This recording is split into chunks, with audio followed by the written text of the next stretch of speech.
Hello दोस्तों, स्वागत है आप सबका मेरे YouTube channel Sachin education hub पर।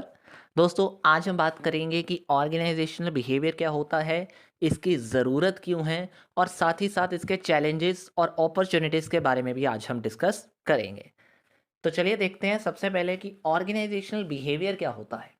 देखिए, जब आप ऑर्गेनाइजेशनल बिहेवियर की बात करते हो तो ये एक ऐसी स्टडी होती है जिसमें हम ऑर्गेनाइजेशनल के बिहेवियर के बारे में स्टडी कर रहे हैं। अब सर बात तो वही आ गई, बिहेवियर की स्टडी का मतलब ये होता है कि उसमें काम करने वाले इंडिविजुअल्स, वर्कर्स, एम्प्लॉयज़ या फिर आप ये कह लो कि उसका मतलब जो ऑर्गेनाइजेशन ग्रुप बने हुए हैं, ऑर्गेनाइजेशनल टीम है, ऑर्गेनाइजेशन का स्ट्रक्चर है, इन सब चीज़ों के बारे में हम यहाँ पे स्टडी करते हैं। इनके बिहेवियर के बारे में हम स्टडी करते हैं। इन सिंपल वर्ड कि एक इंडिविजुअल का परसेप्शन क्या होगा, एक इंडिविजुअल का एटीट्यूड क्या है, एक इंडिविजुअल का बिहेवियर कैसा है, एक ऑर्गेनाइजेशन के गोल्स के रिगार्डिंग, एक ऑर्गेनाइजेशन में काम करते हुए उनका माइंडसेट कैसा है, उनकी इमोशनल इंटेलिजेंस कैसे इफेक्ट कर रही है। इन सब चीज़ों के बारे में जब हम स्टडी कर रहे हैं ना कि एक ऑर्गेनाइजेशनल बिहेवियर कैसे बन रहा है या फिर उसमें काम करने वाले लोगों का माइंडसेट कैसा है, उसके बारे में स्टडी करना, उनके बिहेवियर, उनके एटीट्यूड के बारे में समझना, that is consider to be a organisational behaviour. तो हम इसमें एग्जामिन कर रहे हैं कि एक इंडिविजुअल, ग्रुप या स्ट्रक्चर का बिहेवियर क्या होगा, या फिर अगर मैं कहूँ it focus on how people interact, communicate and work together within a workplace environment. एक वर्क प्लेस इन्वायरमेंट पे एक इंडिविजुअल जो एक ऑर्गेनाइजेशन में काम कर रहा है वो कैसे इंटरेक्ट कर रहे हैं आपस में, कैसे कम्युनिकेट कर रहे हैं, कैसे एक दूसरे के साथ मिलकर काम कर रहे हैं, इन चीज़ों के बारे में एक स्टडी होती है जिसको हम कर रहे हैं, that is called organisational behaviour.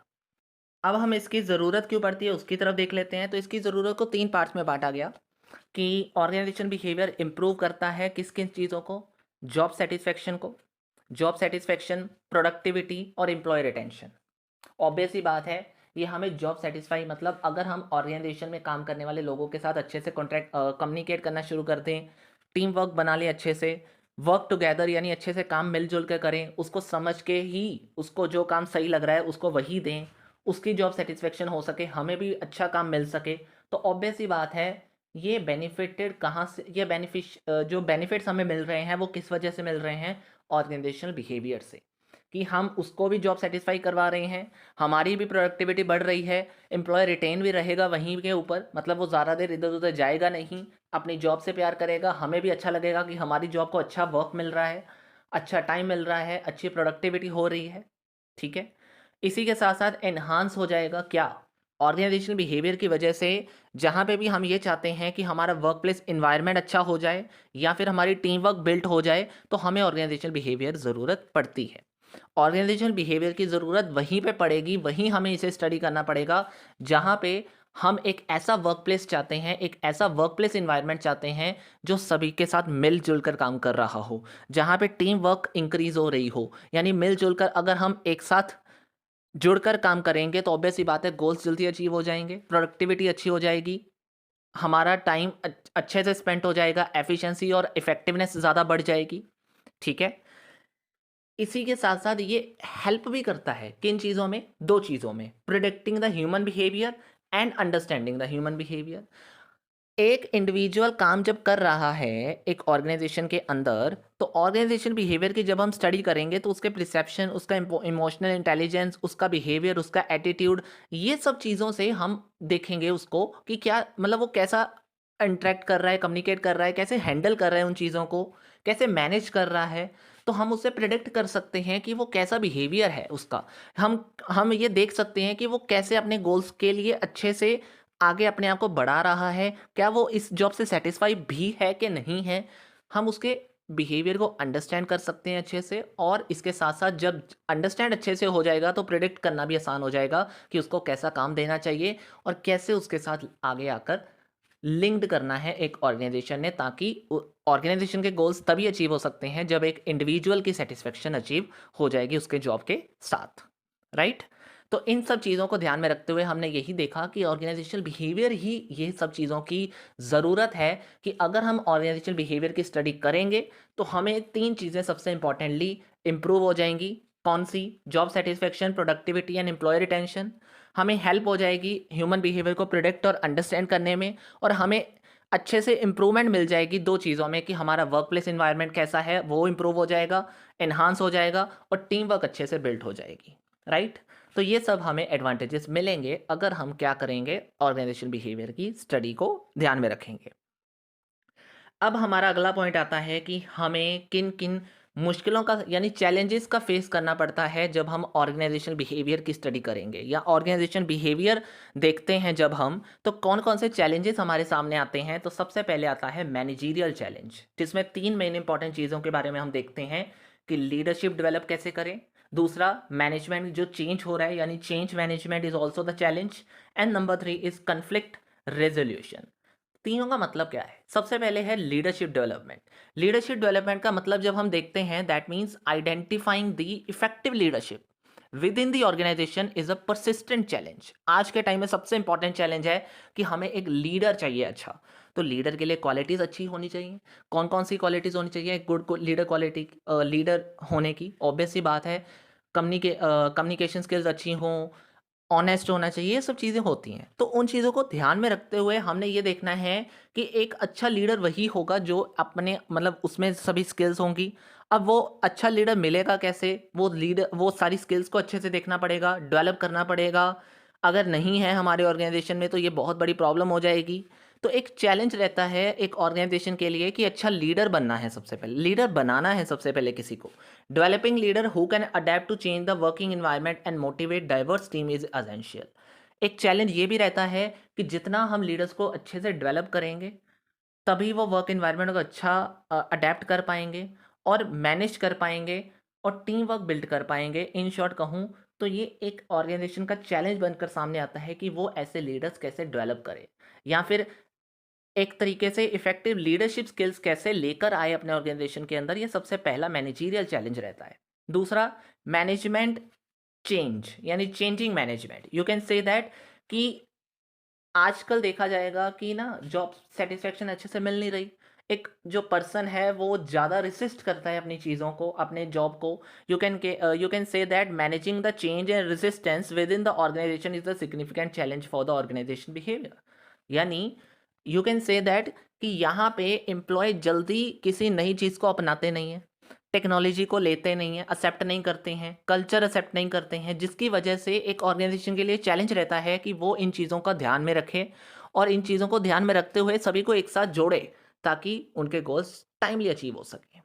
ठीक है। Third is conflict resolution.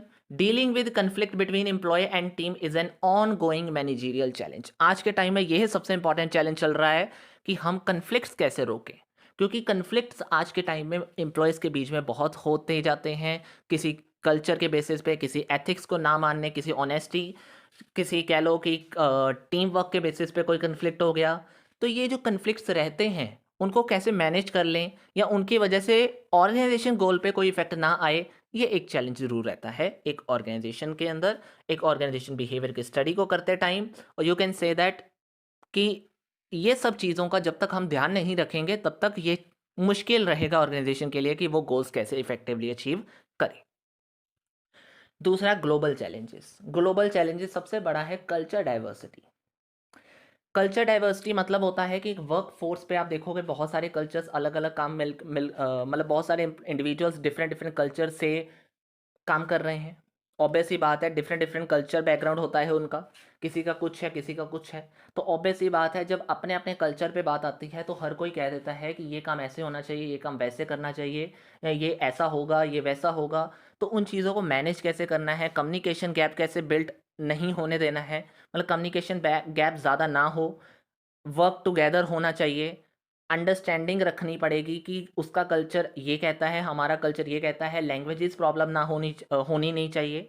हमने ये ध्यान में रखना है। तो ऑर्गेनाइजेशन के लिए ये चैलेंज ही है ऑर्गेनाइजेशन बिहेवियर के लिए कि कल्चर डाइवर्सिटी जो बनी हुई है ना एक एम्प्लॉयज़ डिफरेंट डिफरेंट एम्प्लॉयज़ के बीच में, वो ना हो, वो कम से कम हो। वो क्योंकि जितनी अंडरस्टैंडिंग उसमें रहेगी उतना ही ऑर्गेनाइजेशन जल्दी से बिल्डअप हो पाएगा।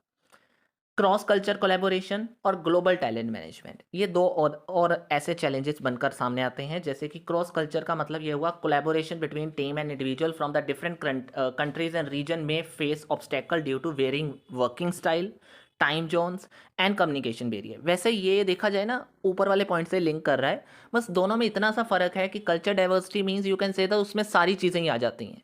लेकिन जब हम क्रॉस कल्चर की बात करते हैं तो क्रॉस कल्चर मतलब डिफरेंट डिफरेंट कंट्रीज, क्योंकि अगर मेरी एक कंपनी है, मेरी सब्सिडरी कहीं आउटसाइड किसी दूसरी कंट्री में है, तो ऑब्वियस ही बात है ये तब प्रॉब्लम फेस की जा सकती है, क्योंकि लैंग्वेज बैरियर्स आ सकते हैं, वर्किंग स्टाइल अलग अलग हो सकता है, टाइम जोन्स की प्रॉब्लम्स आ सकती हैं, क्योंकि ऑब्वियस ही बात है एक यूएसए में कंपनी है मेरी, एक इंडिया में, तो ऑब्वियसली टाइम जोन की प्रॉब्लम आ जाएगी, लैंग्वेजेस इश्यूज आ सकते हैं थोड़े बहुत, तो ये आपको देखने को मिलेगा। उसके बाद ग्लोबल टैलेंट मैनेजमेंट।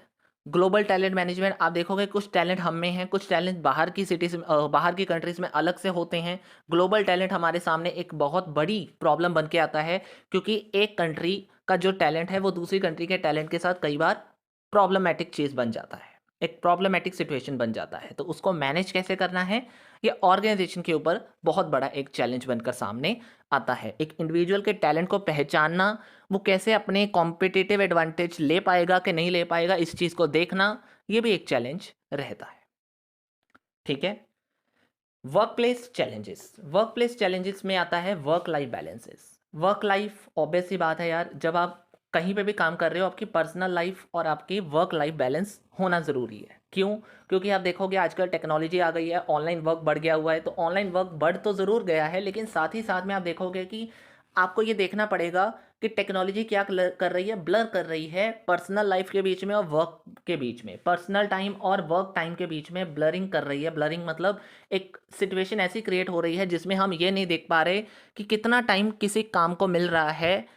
एक ऑर्गेनाइजेशन को, मतलब एक ऑर्गेनाइजेशन ये देखने के लिए मुश्किल हो रही है उनको कि जब वो टेक्नोलॉजी के साथ काम करवा भी रहा है किसी को घर पे, तो कितना टाइम एक्चुअली में मैनेज कर पा रहा है एक एम्प्लॉय उस ऑर्गेनाइजेशन के काम को करने के लिए, या कितना टाइम एक्चुअली में वो लगा रहा है, क्या ऑर्गेनाइजेशन के लिए वो सही है कि नहीं, क्या एक इंडिविजुअल के लिए उतना टाइम दे पाना सही है कि नहीं, क्या वो इसमें कोई क्लैशेस तो नहीं कर रहा। ये चीज़ का एक चैलेंज बन जाता है कि उसको कैसे क्लियर किया जाए।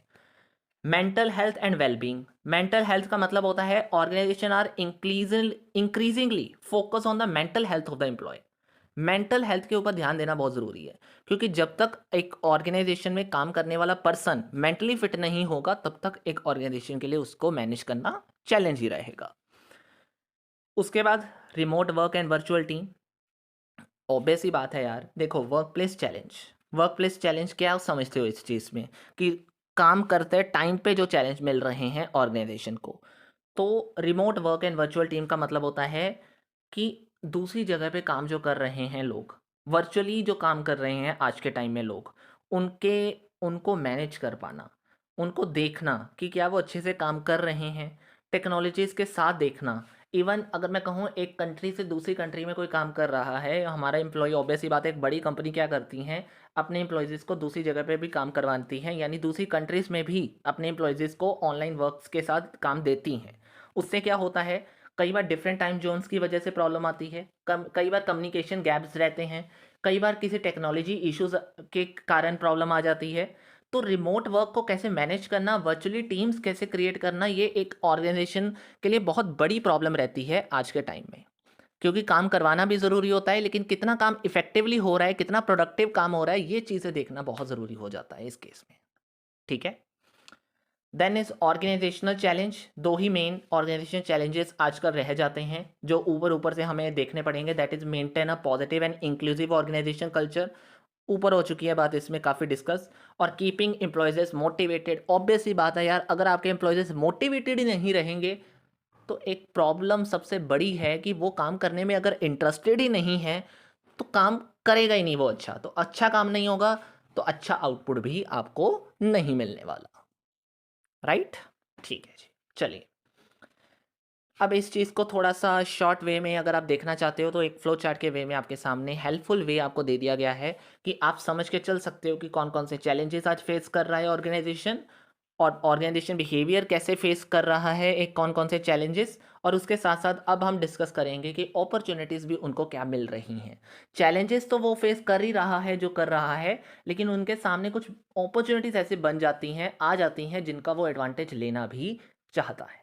कौन कौन से ऐसे अपॉर्चुनिटीज़ को आप देखोगे? सबसे पहले इनोवेशन, क्योंकि अगर आप एक इंडिविजुअल को अंडरस्टैंड कर लोगे, उसकी कलाएँ देख लोगे, उसकी स्किल्स के बारे में अंडरस्टैंडिंग कर लोगे, उसको इनोवेट वे में देखोगे कि वो क्या करने के लिए बना है, तो उस तरीके से आप उसका एडवांटेज उठा सकते हो और अपने प्रोडक्ट्स में इनोवेशंस लेकर भी आ सकते हो। उसके नए आइडिया से अपने ऑर्गेनाइजेशन को जल्दी बिल्डअप कर सकते हो, कॉम्पिटिटिव एडवांटेज ले सकते हो। वही बात हो गई, सॉरी, सेकंड पॉइंट मैंने बीच में इंक्लूड कर दिया। कॉम्पिटिटिव एडवांटेज कैसे हो सकती है? ऑब्वियस ही बात है, उसको अंडरस्टैंड करोगे, उससे प्रोडक्ट इनोवेट होगा, प्रोडक्ट इनोवेट से नए आइडियाज़ मिल रहे हैं, नए आइडिया से आप जल्दी अपने मतलब अपने गोल्स की तरफ अपनी प्रोसेस को लेकर जाओगे। क्या होगा? कॉम्पिटिटिव एडवांटेज मिल जाएगी, क्योंकि आपके अगर न्यू आइडिया से नए प्रोडक्ट बनेंगे तो ऑब्वियस ही बात है कॉम्पिटिशन्स भी आपको एडवांटेज दे के जाएंगे। Tech talent development, third one is talent development. Organizational behavior provides the opportunity for the employee skill development and career growth as well. जो ऑर्गेनाइजेशनल बिहेवियर है उससे एम्प्लॉय स्किल्स की डेवलपमेंट और करियर ग्रोथ की भी advantages आपको मिलेंगी। यानी एक तरीके से टैलेंट डेवलपमेंट भी आपको देखने को मिल सकता है यहाँ पे, क्योंकि एक अपॉर्चुनिटी बनकर सामने आती है जब हम ऑर्गेनाइजेशन बिहेवियर की स्टडी अंडरस्टैंड करेंगे। तो एक ये एडवांटेज हमारे पास ये ज़रूर रहती है कि एक ऑर्गेनाइजेशन में काम करने वाला पर्सन, अगर हम उसको समझ लें, उसके टैलेंट को अंडरस्टैंड कर लें, उससे हमें यह पता चल जाएगा कि उसको डेवलप कैसे करना है, उसकी स्किल्स को डेवलप कैसे करना है, एक करियर ग्रोथ अपॉर्चुनिटीज़ क्या क्या रखनी है उसके सामने, उसकी जॉब सेटिस्फाई कैसे करनी है, ताकि ऑटोमेटिकली ऑर्गेनाइजेशन गोल्स भी अचीव हो जाएंगे इसकी वजह से। Fourth one is employ satisfaction.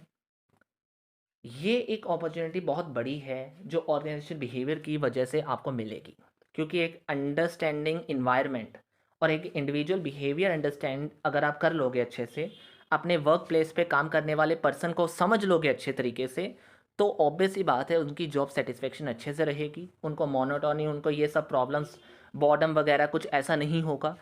उससे क्या होगा? एम्प्लॉय जल्दी सेटिस्फाई होगा, जल्दी अचीव करने की कोशिश करेगा गोल्स को, और एम्प्लॉय, और ऑब्वियस ही बात है ऑर्गेनाइजेशन भी इससे टारगेट गोल्स को जल्दी अचीव कर लेगा, और अपने एम्प्लॉय सेटिस्फेक्शन की वजह से एफिशिएंसी और इफेक्टिवनेस तो अच्छे से अचीव हो ही जाएगी। Improve the communication and the last one is organisation sustainability. छोटे छोटे से पॉइंट्स मैंने रखे हैं ताकि अंडरस्टैंडिंग के लिए ईजी हो सकें, जिनके बारे में improve communication you can understand very well. Organisation culture behaviour में अगर गैप रखोगे, मतलब सॉरी, अगर आप ऑर्गेनाइजेशन के कल्चर बिहेवियर को मेंटेन रखोगे तो कम्युनिकेशन गैप कभी कम, मतलब अच्छा हो जाएगा, इंप्रूव हो जाएगा, कम्युनिकेशन गैप ज़्यादा नहीं आएगा। अच्छे से एक दूसरे के अंडरस्टैंडिंग एनवायरनमेंट को हम समझ लेंगे तो हमारे गोल्स भी अचीव हो जाएंगे। ऑर्गेनाइजेशन के लिए ये अपॉर्चुनिटी रहती है कि वो अपनी कम्युनिकेशन इस तरीके से इंप्रूव कर सकती है। Last one is environment organisation sustainability, जिसका मतलब होता है कि लॉन्ग टर्म सस्टेन रह सकता है मतलब जो हमारे गोल्स अगर टाइमली अचीव होते रहेंगे, हमें प्रॉफिट्स अच्छे मिलते रहेंगे, हम अपने एम्प्लॉयज़ के साथ अच्छे लिंक बना के रहेंगे, कॉम्पिटिटिव एडवांटेज हमें मिलती रहेगी, एफिशिएंसी के साथ काम करेंगे। तो जब ये सारे एडवांटेजेस हमें समझ में आ जाते हैं और हम इनको अचीव कर लेते हैं, इनको अपॉर्चुनिटी के साथ देखते हैं और हम आगे बढ़ने की कोशिश करते हैं, तो ऑब्वियस ही बात है लॉन्ग टर्म सस्टेनेबिलिटी हमारे लिए बनी रहेगी। और ये भी एक अपॉर्चुनिटी हमारे पास ऑब्वियसली हर समय, हर वक्त रहती ही है जब हम ऑर्गेनाइजेशन बिहेवियर पढ़ेंगे और इसको स्टडी करेंगे, राइट।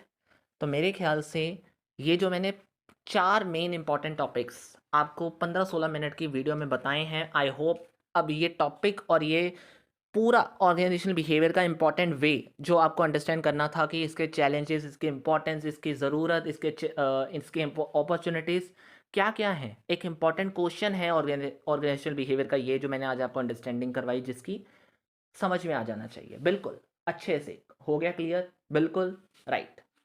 तो चलिए जाते जाते वीडियो को लाइक, शेयर एंड सब्सक्राइब ज़रूर करके जाइएगा।